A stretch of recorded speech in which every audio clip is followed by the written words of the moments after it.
Bom, eu sempre estou abrindo o calendário com vocês.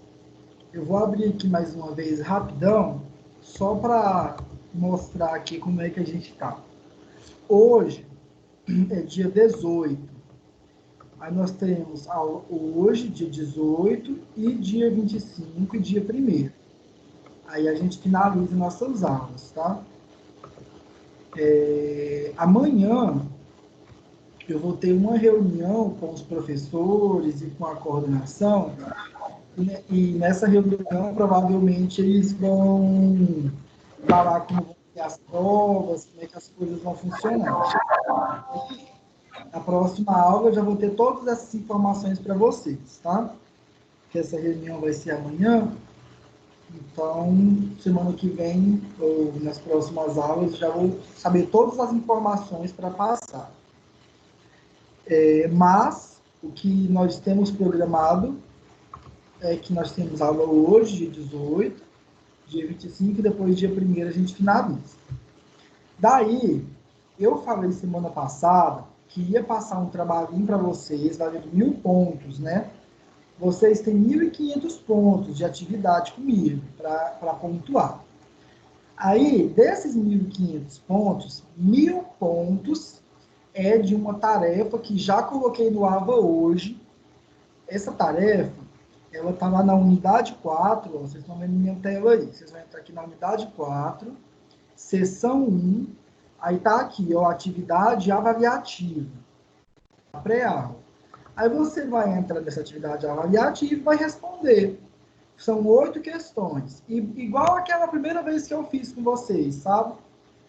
Aí, ó, essa atividade está aberta hoje, de hoje, até segunda-feira que vem, 11 horas da noite. Então, vocês têm de hoje, de agora, né? Até semana que vem, 11 horas da noite, para poder fazer ela. Então, uma semaninha aí dá para fazer. Esse questionário, ele é baseado no que a gente já estudou até hoje, tá bom? Então, até hoje, o que você achar no questionário que a gente estudou. Está relacionado à unidade 3 do livro. Algumas dessas atividades aí a gente até respondeu, tá bom? A gente respondeu nas próprias aulas mesmo aqui. Então, não vai ser complicado, vai ser uma atividadezinha tranquila, valendo 1000 pontos. Os outros 500 pontos vai ser do AVA. Então, na semana que vem, dia 25, eu vou tirar o relatório, na verdade, dia 26, né? Porque eu vou dar o dia 25 ainda para vocês. No dia 26, eu vou tirar o relatório de todo mundo que já está com o AVA completo e vou pontuar os outros 500 pontos do AVA. E aí, soma tudo, dando os 1.500 pontos, eu já posto a nota de vocês e a gente finaliza essa questão de atividades avaliativas dessa disciplina. E a avaliação mesmo, a prova mesmo, aí eu vou ter certeza da data na semana que vem, porque a reunião nossa é amanhã, a reunião do corpo docente. Só que está pré-agendada, considerem que a prova vai ser ou no dia 8 ou no dia 15, tá? Eu não sei se essa reunião é para falar se as aulas vão voltar presencialmente, mas eu acho que não, acho pouco provável. Se for, com certeza a gente vai avisar, se não for, a gente vai avisar assim também. Essa reunião provavelmente vai ser para bater o martelo, se vai até o final de junho, online, ou se as aulas voltam, tá? Mas eu acho que não volta, não. Bora ver, né? Bora esperar. Aí, vocês ficam cientes que tem essas atividades aí para fazer até semana que vem, tá? Daí, hoje, a gente vai iniciar o final do nosso livro, que a gente está na unidade 4 agora, né? Já vamos para a última parte da disciplina de vocês, na unidade 4 do livro que a gente está estudando. A unidade 4 do livro vai falar sobre comandos numéricos computadorizados, né? Muitos de vocês já fizeram a disciplina, então muitos de vocês já têm conhecimentos acerca de como funcionam, né? centros de usinagem e comandos numéricos computadorizados. Então, hoje, a gente vai falar um pouco sobre isso. Na realidade, é uma aula mais tranquila. Eu considero essa parte um pouco mais tranquila. Semana que vem, até que vai ter, aquela semana que vem a gente vai trabalhar a parte das coordenadas, né? Eixo de coordenadas em tornos. Aí vai ser mais um embasamento teórico sobre o assunto também, mas é bem tranquilo de fazer. E aí, para a gente poder finalizar, a gente vai finalizar a nossa emenda dessa forma, tá? Então, a gente vai seguindo o nosso roteiro de estudos, nessa última unidade, falando sobre centros de usinagem e essa parte de comando numérico computadorizado. Nós temos estudado, desde o início, né, no início das aulas, eu escrevi para vocês no quadro, né, quando eu falei da ementa, que a gente ia trabalhar com usinagens em processos convencionais e processos não convencionais. E aí nós trabalhamos os processos convencionais primeiro. Falei com vocês sobre torneamento, sobre fresamento, a gente fez algumas equações. E depois a gente partiu para os métodos não convencionais, né? E aí a gente foi para a eletroerosão, eletroquímica, usinagem química, feixe de elétrons, e a gente foi trabalhando esses assuntos nas últimas semanas. Pois bem, todas as máquinas que nós temos trabalhado até agora, basicamente todas, eu tenho dado a entender que são programadas ou são utilizadas como um operador, né? Geralmente sempre tem lá um operador que vai estar controlando os movimentos da máquina, né? Dessa máquina ferramenta, seja lá qual a máquina ferramenta for. A partir da década de 60, né, da sexta década, né, do ano passado, então, em meados já da década de 60, quando os primeiros comandos numéricos começaram a ser programados, a partir desse momento nós tivemos aí um salto na questão de melhorias de eficiência e em termos de acabamento das questões de processo de usinagem. Só que antes eram processos que eram bem mais caros, hoje em dia, ter uma máquina que tenha um controle numérico, ela não é algo tão fora mais, não é algo fora do alcance das pessoas, das empresas, né, de usinagem. E todas as vezes que a gente falar máquinas que funcionam por comando numérico computadorizado, eu quero dizer que é uma máquina que tem uma função, geralmente é um torno, ou uma fresa, ou seja lá qual outra função que essa máquina tiver, e que ela possa ser controlada por um computador.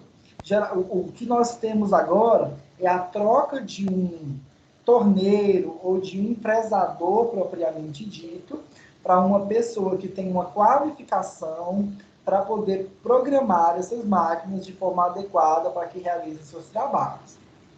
Daí, nós também temos, a partir desse momento, um conjunto de etapas ou de processos de usinagem que podem ser colocadas em uma mesma máquina, de uma forma controlada e tudo muito bem programado, para que realizem diversas funções, né, e diversos procedimentos de usinagem para fabricar uma peça no final. Eu vou mostrar para vocês um vídeo, é o vídeo até sugerido pelo próprio livro de vocês, e a gente vou falando sobre o vídeo com vocês aqui, a gente trabalhando esse assunto, tá? Isso aqui na realidade é uma propaganda, né, de um centro de usinagem que trabalha com...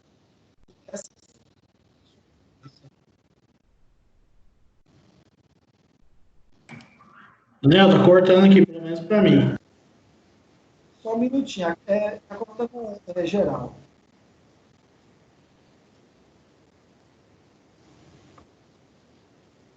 Eu só tentando arrumar ele aqui.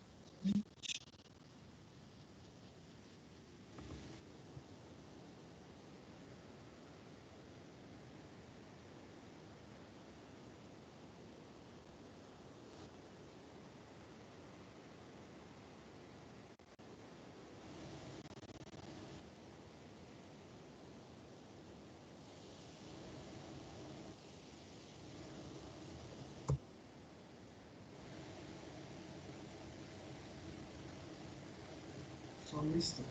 Agora sim eu vou iniciar ele da forma certa.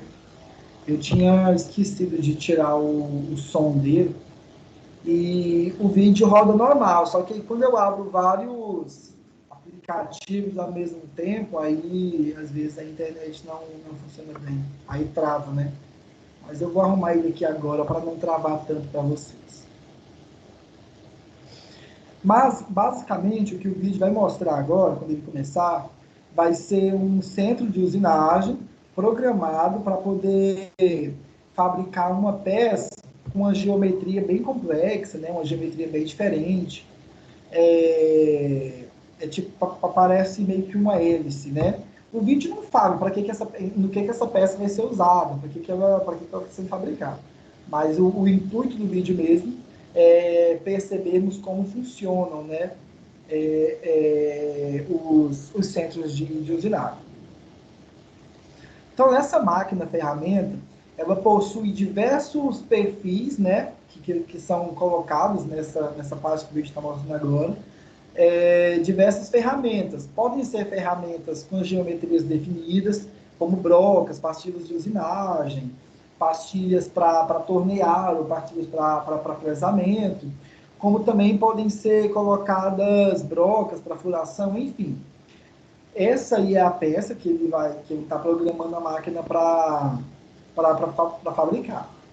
O que o operador, né, de centros de usinagem faz, basicamente, é realizar uma programação, e aí a gente vai falar sobre essa programação daqui a pouquinho, em diversas etapas, e ele tem que ter um bom conhecimento de ferramentas de usinagem para poder colocar as ferramentas adequadas para o processo, tem que saber programar bem a parte de velocidade de usinagem, porque na programação isso ele vai colocar.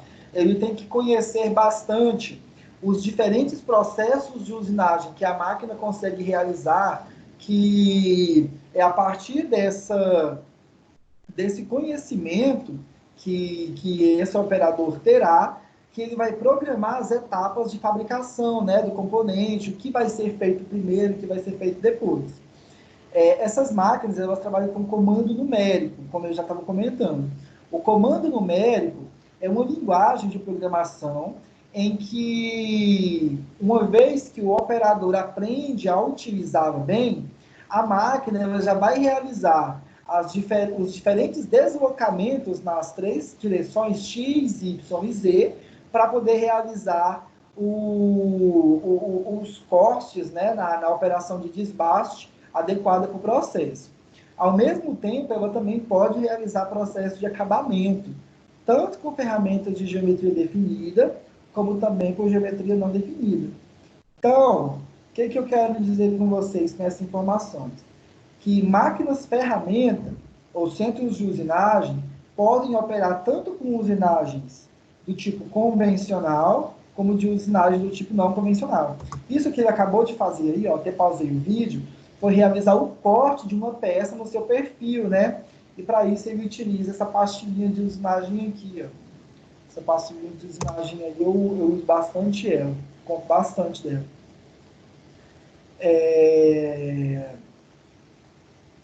Aí depois ele vai continuar o processo, tá? O vídeo vai mostrar todo o processo que ele utiliza para poder fabricar essa peça. Vocês viram que a peça tem uma geometria bastante diferente, né? Ela tem um perfil assim de aletas, né? Como se fosse fazer um tipo de hélice, um tipo de palhetas lá naquele perfil. E para isso não é qualquer máquina que executaria bem essa função.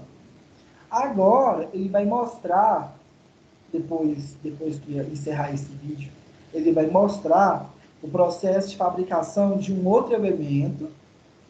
Esse outro elemento ele possui um perfil diferente. Deixa eu ver se o vídeo avança um pouquinho agora. Vai começar agora aqui.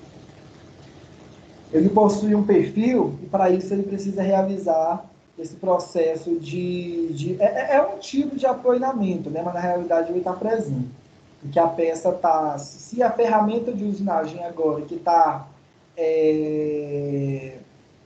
no movimento de rotação, então é o processo de fresamento. E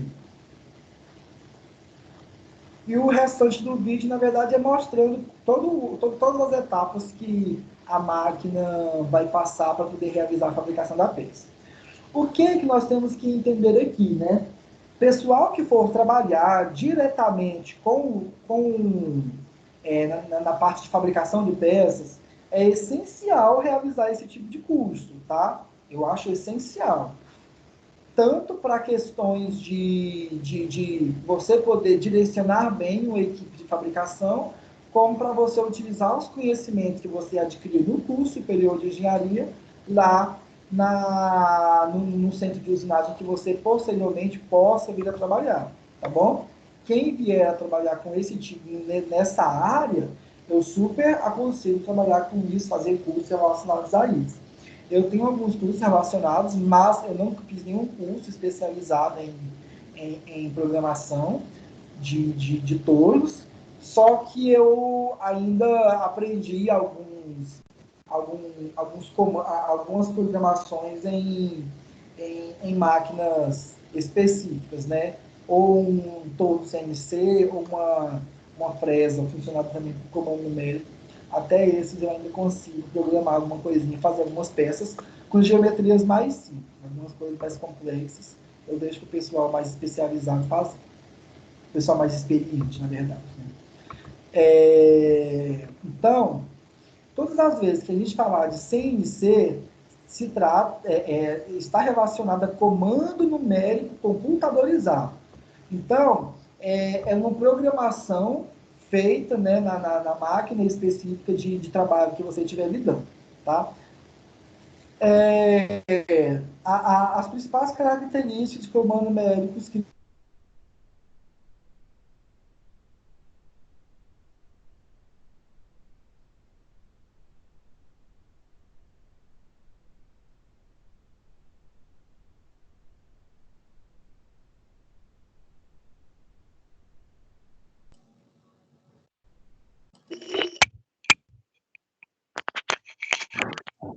Ô, Ronaldo, você travou aí? Tô aí? Oi, Guilherme. O meu travou aqui tudinho. Tá bom, vou esperar aqui ver se volta, tá? Só um minutinho. Beleza. Acho que voltou ao normal, tá? Foi só uma oscilação aqui. Eu não sei se vocês já estudaram, eu acho que já. A maioria de vocês já estudou processos as disciplinas de manutenção mecânica, né? Controle de manutenção, enfim, as disciplinas. Em algumas delas, a gente estuda processos de retrofit. Tem professores lá que falam o termo em inglês, né? Mas é basicamente um processo de reutilização, né? De uma máquina que já existe, ou de uma máquina que se tornou obsoleta ao longo do tempo, não é mais utilizada, ficou ultrapassada, e aí depois você vai e recondiciona essa máquina e readapta ela para processos futuros e podem servir de protótipos, né, para máquinas a serem feitas no futuro. Então, o primeiro comando, a primeira máquina, né, controlada por comando numérico, foi uma fresadora vertical, foi retrabalhada via retrofit mesmo. Então, foi um equipamento que estava ultrapassado, já estava obsoleto, e acabou servindo de protótipo para outras máquinas que vieram depois dela. Tá? Em comando CNC, como eu já comentei, o controle vai passar a ser realizado por software e não mais por hardware. Qual que é a diferença de hardware para software? Muitos alunos ainda têm dúvida quanto a isso, ou às vezes não conhecem bem esses termos, né? Todas as vezes que eu falar de hardware, estou falando de peças físicas, né? Daquilo que eu toco, da peça mesmo em si. E eu posso ter problemas de hardware, ou utilizar o hardware para realizar o controle das coisas. Quando eu falo que estou realizando controle por hardware no torno, é basicamente quando o torneiro está rotacionando o eixo, aproximando ou não a peça a ser usada da ferramenta, de forma manual mesmo, né? Ele mesmo está fazendo isso manualmente. Agora, por software, ele fez a programação na máquina, na máquina que vai realizar o processo, e a partir dessa programação, espera-se que tudo fique, que todo o processo seja feito sozinho, de forma automatizada. Então, o que nós temos, né, nesse momento é a necessidade de profissionais que façam esse tipo que tenham esse tipo de conhecimento, né, que tenham esse know-how para poder realizar esses processos de forma autônoma, de forma individual. Porque uma pessoa que tenha conhecimento e know-how, eu gosto de usar esse termo, para realizar essa função, geralmente são profissionais que costumam ser valorizados aí pelas suas empresas. Até porque não é fácil encontrar pessoas que tenham todo esse conhecimento e tenham experiência, né? Que é adquirida ao longo de vários processos, ao longo de muito tempo realizando essas funções. Tem um exemplo, né, de um torno controlado por comando numérico aqui no livro de vocês, mas aqui não vai mudar muita coisa dos tornos convencionais que a gente trabalhou, que a gente utilizou a gente estava falando anteriormente. A questão aqui é que não vou ter a presença de um operador manual, mas sim de um programador da máquina, para poder realizar os diferentes processos. Ainda assim, vou precisar de uma pessoa para realizar o processo. Só que uma pessoa que pode realizar um processo em mais de uma máquina, né, ao mesmo tempo. Porque ele vai programar e pode supervisionar várias máquinas ao mesmo tempo. Ou, dependendo da aplicação, cada operador fica só em uma máquina, enfim. Vai depender do processo que tiver sendo realizado, da empresa, enfim, de cada pote. Mas em máquinas controladas também por comando numérico, temos a presença de motores, logicamente, vão ter motor principal, vão ter transmissões, o sistema de transmissão. Alguns alunos aqui, não, acho que ninguém daqui está fazendo matéria de projeto de máquinas. Quem faz a disciplina de projeto de máquinas, quem está fazendo agora pelo menos, a gente está estudando bastante esses sistemas de transmissão lá. Mas eu acho que a turma de vocês deve pegar só o semestre que vem. A maioria dos alunos, alguns aqui já até fizeram. E o que nós temos de diferente agora, né, dos tornos convencionais, é a presença de uma interface. Essa interface é a central, né, de programação que o operador vai ter com a máquina.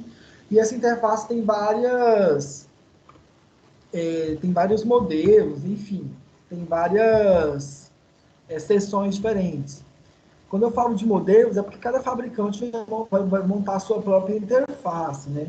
Mas todas elas vão ter em comum telas de monitoramento, de programação das direções em que o comando central vai estar. Isso aqui, semana que vem, a gente vai falar melhor sobre essa programação, né? As coordenadas em X, em Y, em Z, como que funciona isso aí. Como que é a lógica, pelo menos, que a máquina vai entender sobre esse processo. Tem teclados alfabéticos, tem teclados numéricos. Geralmente, essas máquinas, elas também possuem a sua própria memória, né? Elas vão ter sua memória interna para poder guardar o próprio setup do perfil que foi usinado. Quando eu falo isso, eu quero dizer que a máquina ela pode guardar ou salvar as informações de processos de usinagem para serem utilizados posteriormente. Até porque vários autores em livros de usinagem, isso aqui acho que é bem óbvio para todo mundo, deixam bem claro que processos de usinagem podem ter a utilização, né, de máquinas controladas por computador, são utilizadas e possuem um grande poder de eficiência, tanto em termos de produção, quanto também em questão de economia, e também a economia de tempo, né? Porque são processos que podem ser feitos de forma mais rápida e os arquivos de memória de programação podem ficar salvos e poupar tempo depois, no momento de usinar uma peça que seja nas mesmas dimensões.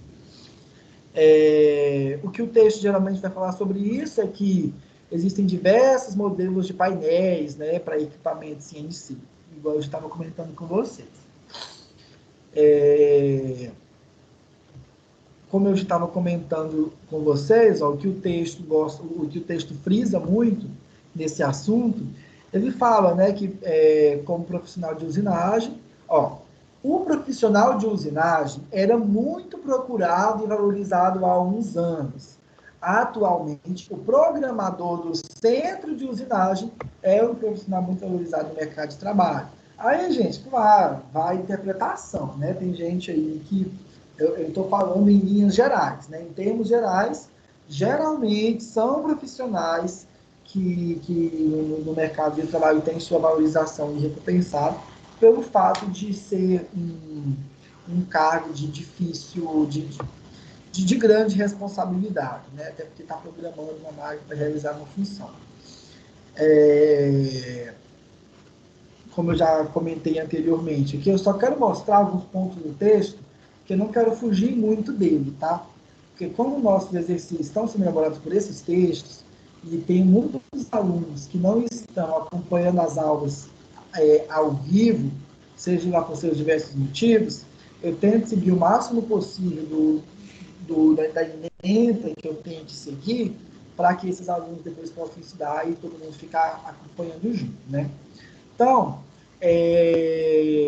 em íntegra, né, um centro de usinagem, integra em uma única máquina uma série de operações de usinagem, que antes eram realizadas em equipamentos separados. Tá bom? O texto vai falar um pouco sobre a importância, né, da utilização de centros de usinagem no conceito de indústria 4.0. O conceito de indústria 4.0 é uma ideia atual. Existem vários cursos, hoje estão sendo lançados, sobre os conceitos dos 4.0, que incluem automatizar no máximo possível as informações para que as máquinas tenham o seu próprio meio de comunicação. O que geralmente nós temos é o que a gente chama de diálogo M2M. É o que até o texto comenta aqui um pouco, né? O diálogo M2M é o diálogo de máquina para máquina, né? Então, como uma máquina se comunica com outra máquina através dos seus meios de programação, seja de forma... e aí, geralmente, vão ter todos nesses meios, que as máquinas se comunicam por meio de sensores, e esses sensores vão ser captados por... E a leitura, né, desses sensores vai ser interpretado por outras máquinas que, dependendo da sua programação, realizarão uma ou outra função, dependendo do que esses sensores indicarem. Enfim, esse diálogo é um conceito que a gente vai chamar de M2M, e o M2M é base, justamente porque são processos automatizados, que vai funcionar e vai fazer parte do que a gente também chama de internet das coisas. Todas as vezes que vocês ouvirem o termo internet das coisas, a gente está falando sobre inteligência artificial, né? Capacidades de programações de elas se adaptarem ao longo de processos, tá? No nosso país, a nossa indústria, né, ainda está se adequando a esse modelo. Alguns autores, geralmente, alguns autores especializados, né, dessa área, costumam dizer ainda que o Brasil ainda não está no conceito de 4.0. Até porque, isso, como é uma questão conceitual, a gente aguarda que... E se espera, né, que nos próximos anos esse conceito também seja incluído no nosso país. Só que não é nossa disciplina, eu só estou citando aqui basicamente porque são assuntos atuais e que muitos de vocês já devem até estar passando por isso, dependendo das empresas que vocês passaram. Só que o que nós temos percebido é que a revolução da internet é uma revolução que nós estamos vivendo hoje, e a tendência é de que os processos acabam se tornando automáticos ou automatizados de alguma forma em algum momento da história, nos próximos anos. A maioria dos processos vão acabar tendo suas comunicações passadas por meio de formas em sensores, e alguém vai captar esses sinais e vão interpretar e vão realizar outras funções, tá? Então, é isso que a gente chama de internet das coisas. M2M é a comunicação das máquinas, indústria 4.0 é todo o processo industrial de forma automatizada. Eu estou citando a parte de usinagem, só que alunos que fazem cursos relacionados, por exemplo, os alunos de controle e automação, que é um outro curso, né? Tanto é que na faculdade tem esse curso de controle e automação. A engenharia de controle e automação, ela estuda, logicamente, a produção e a fabricação e a programação desses sensores, né? Em formas de transmissão ou captação de sinais e ondas que vão ser, e como essas ondas são interpretadas pelos diferentes máquinas. Então, esse tipo de assunto se estuda em outro curso, que não é o nosso, tá? Mas não precisamos deixar de entender como funcionam esses outros processos. Então, falando agora um pouco sobre os processos em questões de velocidade, a parte de velocidade está aqui. Antes de eu falar, a gente vai falar um pouquinho aqui sobre com máquinas controladas por computador. O que nós temos agora, num processo controlado, é que a tecnologia de corte, ela vai criar 4 saídas, né, ou 4 campos de estudo que precisam ser consideradas no momento da programação da máquina que vai realizar a usinagem. Então, uma vez que eu forneça material da peça para a máquina, essa máquina tecnológica vai precisar de 4 informações para poder realizar esse processo. Quando eu falo 4 informações, são 4 itens básicos que o programador vai ter que colocar na máquina, né? Logicamente, a peça, uma vez que eu fornecer o material e eu tiver o desenho ou for programar o que essa máquina vai ter que produzir a partir da matéria-prima que eu forneci, né? Então, a peça é o primeiro, logicamente, é o que eu quero chegar, né? Então, é modelo de fixação dessa peça, como ela vai ser manuseada, características especiais, se precisar, tá? Tudo isso aqui que eu estou mostrando aqui nesse fluxograma para vocês são informações que o operador tem que ter no momento de realizar o processo. Ele tem que saber tudo que ele for fazer ou que for ter que fazer posteriormente, tá? Lembrando que eu estou considerando esse gráfico aqui para máquinas que podem realizar qualquer processo de usinagem. Obviamente, nós temos centros de usinagem. Cada centro de usinagem pode ter suas limitações quanto à utilização de processos convencionais ou não convencionais. Já existem máquinas que realizam processos convencionais, que foi aqueles que eu mostrei no vídeo anterior, mas também já realizam processos não convencionais, como jateamento, ou próprio processo de eletroerosão. Tá? Então, existem máquinas no mercado que já realizam essas funções numa mesma máquina. Então, logicamente, o operador tem que entender dos diferentes processos para saber quais ele vai utilizar. Tá? Logicamente, tem que entender da ferramenta que vai ser utilizada para realizar o processo, se é uma ferramenta de geometria definida, se for para realizar um corte, ou um torneamento, ou um fresamento, e aí eu tenho que saber o material das ferramentas, a geometria da ferramenta, tudo isso o operador tem que conhecer. E aí, quando eu for falar sobre a máquina ferramenta, eu tenho que já entender qual é o meio que eu vou utilizar para realizar o processo. Então, logicamente, alguns conceitos básicos, né, e conhecer como que eu encontro a velocidade de usinagem, a velocidade vai estar relacionada aos motores que vão, aos motores que existem, né, nessa máquina, se realmente eu vou conseguir alcançar essas velocidades com a utilização desses motores. Lógico, gente, que eu estou falando isso agora de forma geral, da forma como realmente eu tenho que ensinar para vocês, que é algo muito genérico. Só que o que nós temos são máquinas que já possuem seus catálogos muito bem definidos, com suas limitações muito bem definidas, tá bom? Então, isso aqui que eu estou comentando agora com vocês são conhecimentos que um operador já vai ter da sua própria máquina que ele mexe. Então, não é algo que acaba se tornando complexo, né? Isso aqui não acaba se tornando complexo. E aí, eu tenho que ir para o processo. Então, o processo vai exigir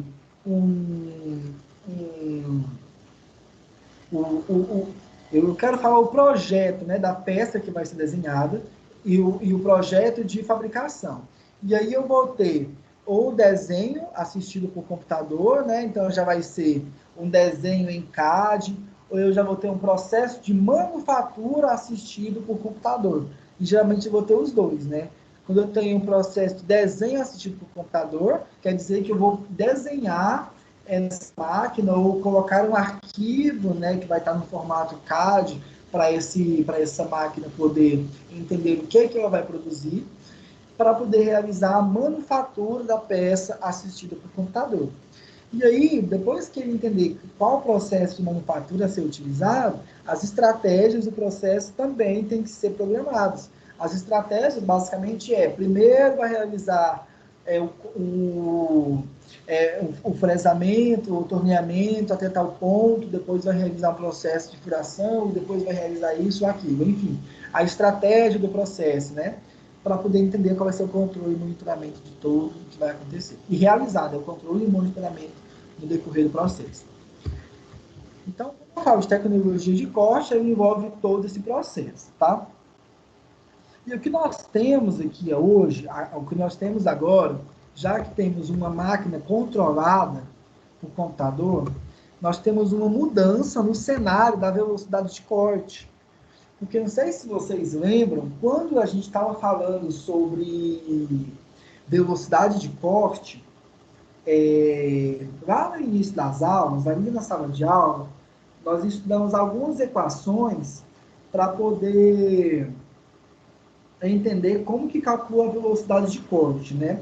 Aquelas equações ainda podem ser válidas nesse processo. Logicamente que vão ter que ser, como já se faz aqui no processo programado, muitas vezes a própria máquina já vai te auxiliar. A máquina às vezes não vai te fornecer, mas a máquina vai te auxiliar a encontrar as velocidades de corte adequadas para os processos. Daí, o que nós temos agora é uma mudança no cenário das velocidades de corte, porque nós temos comandos programados que não vão ter mais a interferência do homem de forma forte, né, no processo. Por quê? Vocês lembram que antes nós considerávamos, para encontrar a velocidade de corte adequada, a velocidade máxima produção e a velocidade econômica de corte, né?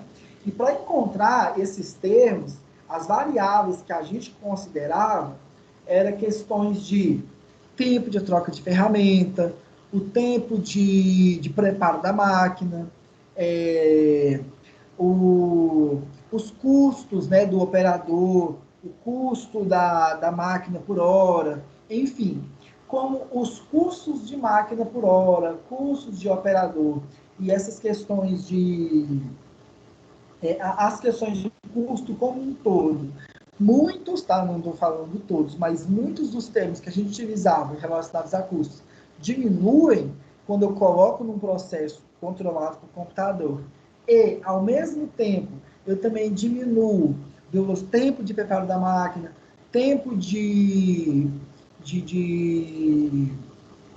troca de ferramenta, e eu tenho uma diminuição de erros que podem ser provocados por usuários, né, pelo operador, eu tenho aí um aumento na escala de velocidade de corte que eu posso dar no processo.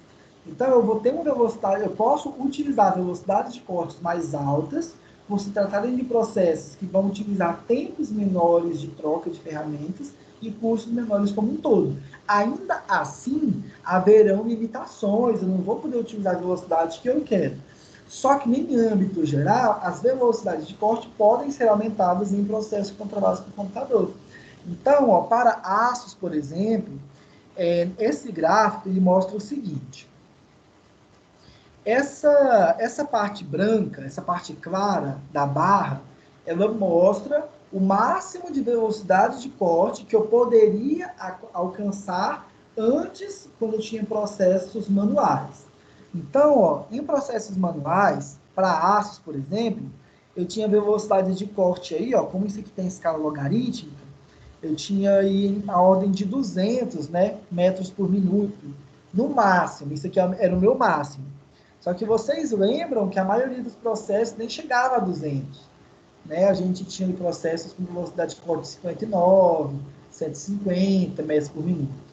Só que agora, nós temos processos controlados por computador que podem chegar a velocidades de até 2.000 metros por minuto.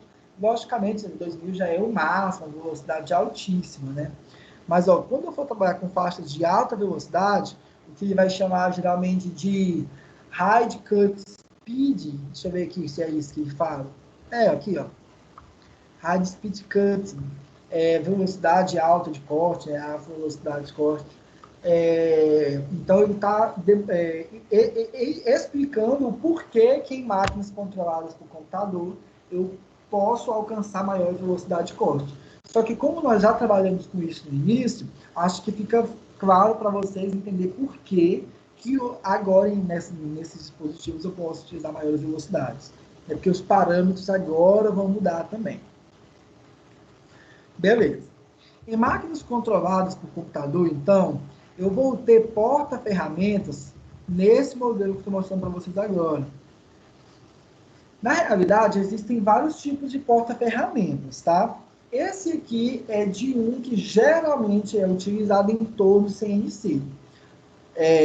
Então, são todos controlados que vão possuir diversas portas-ferramentas, diversos locais de instalação de ferramentas que vão ser utilizadas no processo, tá? Então, por exemplo, enquanto um torno convencional trabalha geralmente, tá? Geralmente, com uma ou duas ferramentas de corte que tem que ser instaladas e desinstaladas todas as vezes que for realizar o processo, em tornos controlados,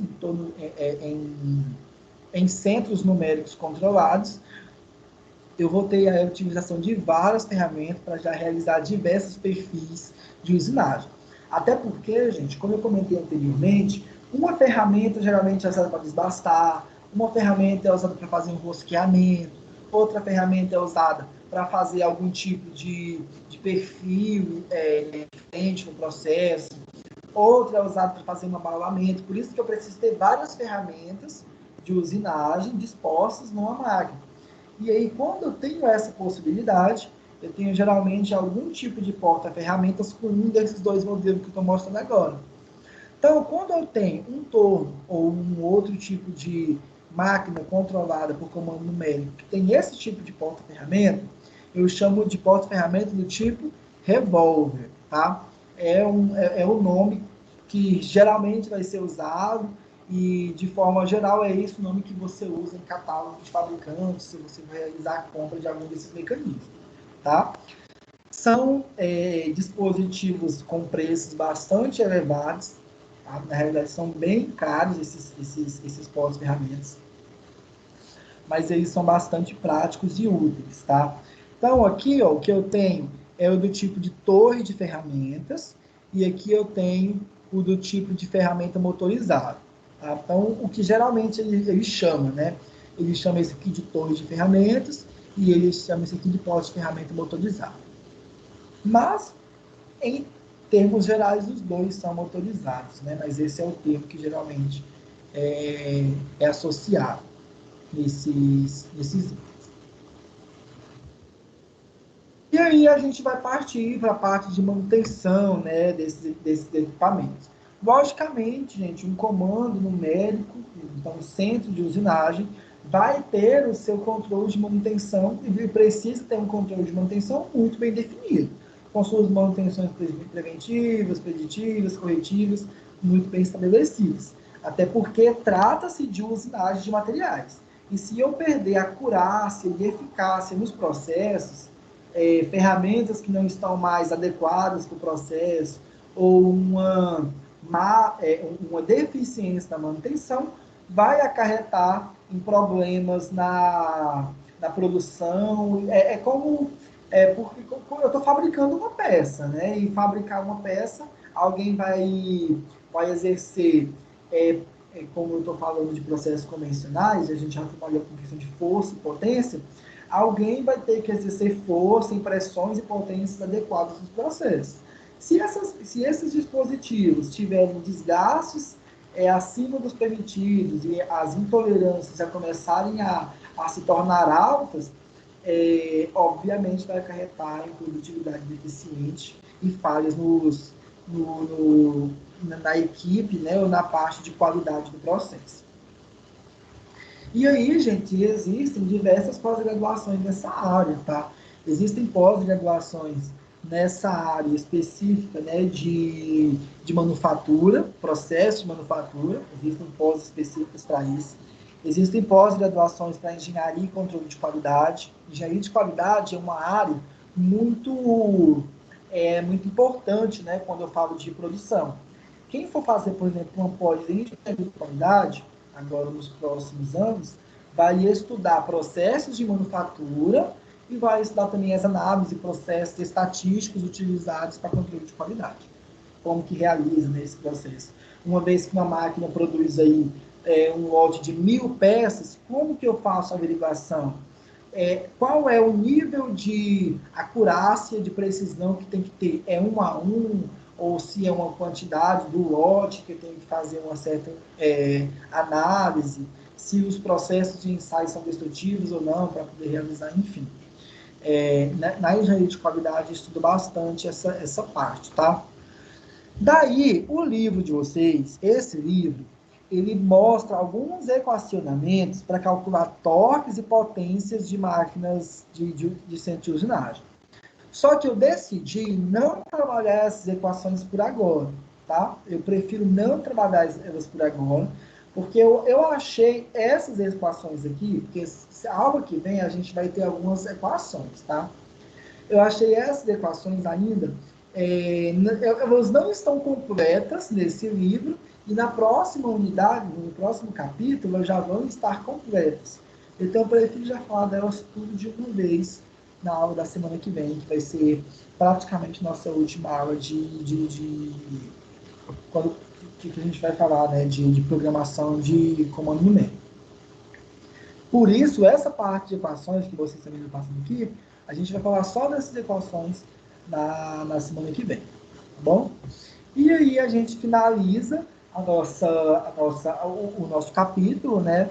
Aí com esse fluxograma que vai mostrar como funciona, geralmente, como é que funciona o esquema de programação e de utilização em grande escala de máquinas de centro de usinagem, que tem um programador que vai, através de um programa, né, de um comando numérico, programar diversas máquinas, e operadores vão utilizar comandos específicos nessas máquinas para poder realizar os processos, tá? Mas isso aqui é um fluxograma, geralmente, que vai ser estudado em cursos específicos de processo de manufatura. Até porque esse fluxograma aqui está muito básico, ele está muito pequenininho ainda, porque realmente ocorre num processo real, tá?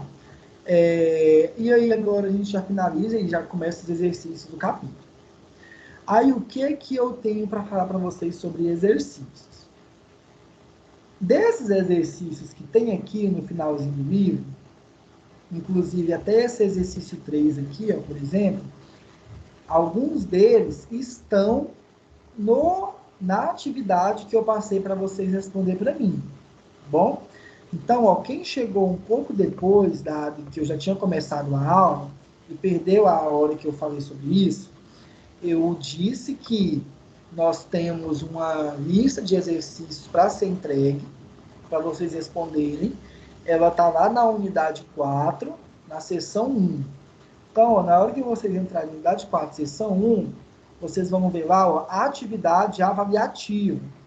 Então, vocês vão entrar nessa atividade avaliativa, vão responder ela. Então, vocês têm de hoje até segunda-feira da semana que vem. Então, vocês vão ter 7 dias, né, praticamente 8 dias, para realizar essa atividade. Então, são 8 exercícios, vocês vão lá, vão entrar, vão responder esses 8 exercícios. Todos esses exercícios aqui você já tem plena capacidade de resolver, porque são exercícios que a gente trabalhou no livro. Se vocês tiverem dúvidas sobre algum deles, vocês podem procurar no livro, que no livro esse exercício ou vai estar respondido ou vai ter informações sobre ele, porque a gente já falou. Tudo que tem lá, a gente trabalhou nas aulas, tá? Não tem nada de novo lá, não. E aí vocês vão responder essa lista de exercícios, que vale 1000 pontos, até segunda-feira da semana que vem. E aí, os outros 500 pontos vão ser do AVA respondido também até semana que vem. Então, uma vez que vocês, muitos alunos, eu até entrei hoje lá, já está com o AVA completinho. Esses alunos que já está com o AVA completinho, ótimo, já tem seus 500 pontos garantidos de atividade. E aí depois completa com os outros 1000 pontos e alcança os 1500 pontos. Quanto à avaliação, quanto à prova, a gente vai ter uma reunião com os professores amanhã. Então, amanhã, dia 19, tem essa reunião que vai ser passado como funcionar as provas. Provavelmente, essa reunião vai falar se a prova vai ser ou no dia 8 ou no dia 15. Só que aí essa informação, na aula da semana que vem, eu já passo para vocês, com certeza para vocês. Se vai ser ou dia 8 ou dia 15. Se as aulas forem voltar presencialmente, vão falar, eu não sei se essa hipótese já foi descartada. Amanhã eu vou questionar se essa hipótese já foi descartada de voltar às aulas mês que vem, ou se vai continuar assim até o final. Mas aí, qualquer informação, qualquer novidade, eu vou passar para todos vocês. Tá bom? Alguém tem alguma dúvida, algum comentário, algo a falar sobre o assunto que a gente trabalhou hoje? Não, bem tranquilo. Não, professor, estou tranquilo também. Tranquilo, professor. Eu estou tentando ser um pouco mais prático com a aula, para não ficar uma aula tão chata, porque eu sei que assistir de casa não é muito legal, muito agradável. E como é uma matéria muito teórica, eu estou tentando pegar os pontos mais importantes, que não pode deixar de faltar, e mostrando aí para vocês o conhecimento acerca do assunto, tá? Mas nada muito diferente do que a gente faria em sala de aula, não. Tá bom? Então, eu vou deixar um tempinho para vocês. Teoricamente, esse tempinho que eu vou deixar aí para vocês poderem fazer esse exercício, tá? Então, quem já quiser fazer hoje, já aproveita para fazer, mas quem for fazer no decorrer da semana, aí durante a semana vocês podem fazer. Tá bom? Então é isso, gente. Obrigado pela presença. Boa noite, tá? Beleza, professor. Boa noite. Beleza, boa noite. Igual o Nilson como você. Tá bom, então. Boa noite, professor. Até mais. Até mais.